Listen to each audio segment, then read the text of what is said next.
जरा सोचिए, मुंबई की भागती दौड़ती सड़कों के ठीक नीचे एक सीक्रेट सुपर हाईवे तैयार हो रहा है। जी हाँ, आज हम बात करने वाले हैं इंजीनियरिंग के उसी कमाल के बारे में जो मुंबई में ट्रैवल करने का तरीका हमेशा हमेशा के लिए बदलने वाला है। ये एक बड़ा सवाल है ना? एक शहर जो कभी रुकता नहीं, लेकिन हाँ, ट्रैफिक में फंसकर थम जरूर जाता है। तो आखिर इसका हल क्या है? जवाब आसमान में नहीं, बल्कि जमीन के नीचे है। जी, हम जमीन के नीचे जा रहे हैं। एक ऐसा दाखलात कदम जो मुंबई की सड़कों की पूरी तस्वीर ही बदल कर रख देगा। तो चलिए समझते हैं कि आखिर इतने बड़े और मुश्किल प्रोजेक्ट की जरूरत पड़ी ही क्यों। सारी कहानी शुरू होती है ईस्टर्न फ्रीवे से, जहां सफर में एक बहुत बड़ा ट्विस्ट आता है। सोच कर देखिए, आप फ्रीवे पर तेज रफ्तार से जा रहे हैं और फिर अचानक सब कुछ रुक जाता है। ये मुंबई की रोज की हकीकत है। साउथ मुंबई पहुंचने के बाद हर रोज लोगों के 30 से 45 मिनट सिर्फ ट्रैफिक जाम में ही निकल जाते हैं। ये सिर्फ वक्त की बर्बादी नहीं है, यह है फ्रस्ट्रेशन का पीक। और देखिए, ये परेशानी सिर्फ आम लोगों की नहीं है। ये इतनी बड़ी समस्या है कि इसे सरकार के ऊंचे लेवल पर भी महसूस किया गया। जब अथॉरिटीज खुद इसे एक बड़ी चुनौती मान रही हों, तो आप समझ सकते हैं कि इसका कोई पक्का इलाज कितना जरूरी था। और बस ट्रैफिक के इसी बुरे सपने से जन्म हुआ एक शानदार आइडिया का, एक ऐसा सॉल्यूशन जो जमीन के ऊपर की हर रुकावट को बाईपास कर जाए। अब जरा इस प्रोजेक्ट का स्केल देखिए। हम बात कर रहे हैं करीब 10 किलोमीटर लंबी 2 सुरंगों की। ये मुंबई के 2 सबसे जरूरी रास्तों ईस्टर्न फ्रीवे और कोस्टल रोड को जोड़ने वाला एक अंडरग्राउंड सुपर हाईवे होगा। अब सवाल उठता है कि एक फ्लाईओवर क्यों नहीं बना दिया? बात सही है, लेकिन मुंबई जैसे शहर में जहां जमीन का एक एक इंच कीमती है, नया फ्लाईओवर बनाने का मतलब था महीनों तक ट्रैफिक को और भी ज्यादा जैम करना। इसीलिए इंजीनियर्स ने एक बहुत ही बोल्ड फैसला लिया। अगर ऊपर रास्ता नहीं है तो नीचे से रास्ता बनाएंगे।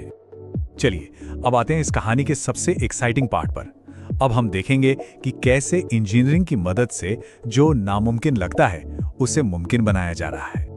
एक बात साफ है, ये सिर्फ एक और सुरंग नहीं है, ये भारत के लिए एक बहुत बड़ी छलांग है। ये पहली बार हो रहा है जब हम इतने घनी आबादी वाले शहर के ठीक नीचे से इस तरह की कोई सुरंग बना रहे हैं। ये असल में भविष्य के भारत की नींव रख रहा है। और ये रास्ता आसान बिल्कुल नहीं है।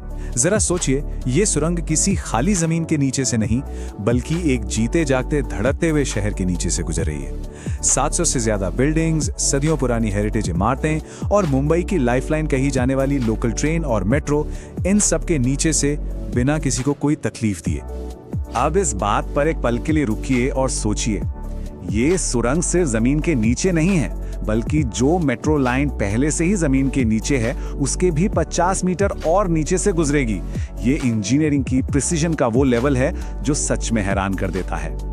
तो ये सब हो कैसे रहा है? मिलिए इस कहानी के हीरो से, टनल बोरिंग मशीन यानी TBM। इसे आप एक बहुत बड़े मैकेनिकल केंचुए की तरह समझ सकते हैं, जो धीरे धीरे चट्टाने काटता है, मलबा बाहर निकालता है और अपने पीछे एक मजबूत कंक्रीट की सुरंग बनाता चला जाता है। और सबसे बढ़िया बात, ऊपर शहर में किसी को कानों कान खबर तक नहीं होती।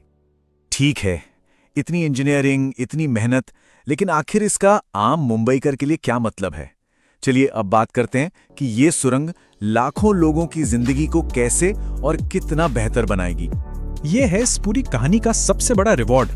आज जिस सफर में 40 से 60 मिनट लगते हैं, वो सुरंग बनने के बाद सिर्फ 5 मिनट का रह जाएगा। जी हाँ, बिल्कुल सही सुना, सिर्फ 5 मिनट। ये किसी जादू से कम नहीं है। पर बात सिर्फ वक्त बचाने की नहीं है।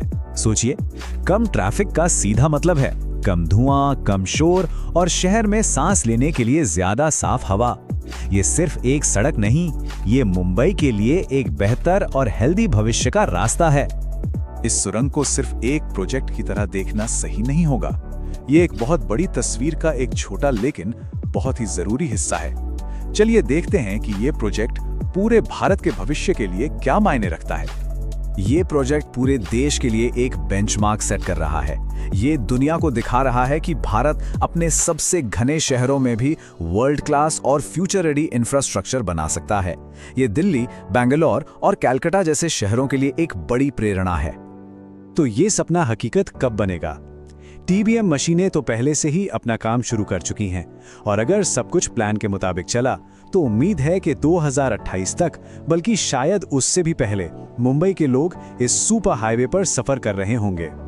तो हम इसी सवाल पर आके रुकते हैं।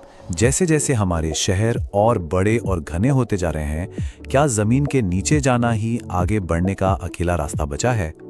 मुंबई की ये सुरंग सिर्फ स्टील और कंक्रीट की नहीं है, ये भविष्य के लिए एक उम्मीद की सुरंग है। शायद कभी-कभी आगे बढ़ने के लिए हमें सच में नीचे देखना पड़ता है।